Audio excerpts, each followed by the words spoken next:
Night falls over the eastern trade road, a stretch of forest that's supposed to be safe, holy ground under the Aurel Order's protection. A line of armored wagons rolls slowly through the trees, wheels grinding over old roots. Every wagon is marked with the golden sun and wings crest of them. Order. Inside, there's everything the church holds sacred. Crates of glowing light crystals, ancient relics, and prisoners, ordinary people, shackled and silent, waiting to be purified. Surrounding them are the Order's best knights. Heavy armor, perfect formation. They move like they own the world. Nobody messes with the church's convoys. Nobody dares. But tonight, something's off. The wind dies. The crickets go silent. Even the horses get nervous, snorting and stamping at nothing. One knight breaks the silence. Why did the mist suddenly appear? Torches flicker and start going out, one by one, until the whole road is swallowed by thick, black fog. That's when it begins. A scream rips through the darkness. A knight vanishes from his saddle. Another draws his sword, voice cracking, form defensive lines, but it's too late. The ground itself starts to move. Rotting hands reach up from the mud.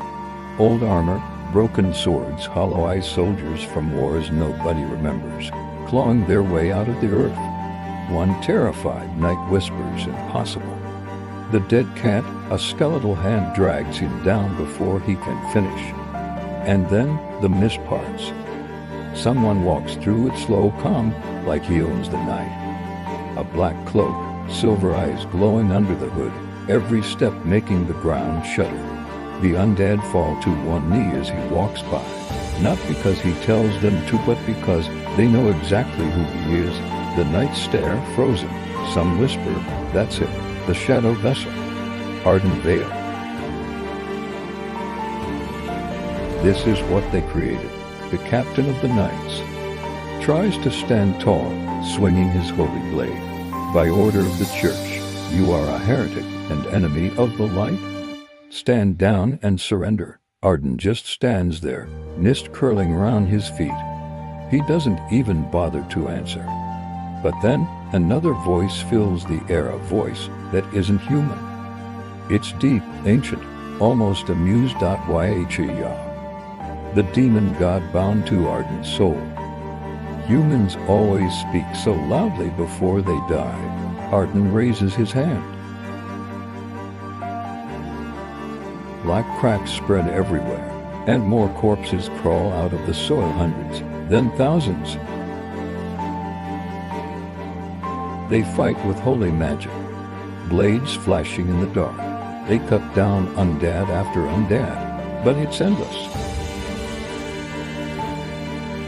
Death itself follows Arden now. Within minutes, chaos turns to slaughter. The convoy is wiped out. The few surviving knights run for the trees, but the mist follows them, swallowing their screams. When it's finally quiet again, Arden stands alone among the burning wreckage. The undead army kneels behind him, silent and waiting. Hodge's voice echoes inside his head. You could destroy the capital tonight. Why waste time on insects like these? Arden's eyes drift toward the distant lights of the kingdom.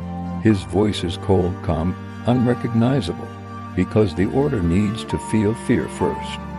They need to know what it's like to lose control, and when they finally realize what's coming, it'll already be too late. Far away in the capital's white palace, the Aurel Order's highest council meets in their grand chamber. Every wall is covered in holy symbols, and at the center sits Lord Kalas Aurel, the High Patriarch, Siren and Leora's father. The man who built this system on blood and secrets. A messenger bursts in, shaking, "Your Holiness, the Eastern convoy, it's gone."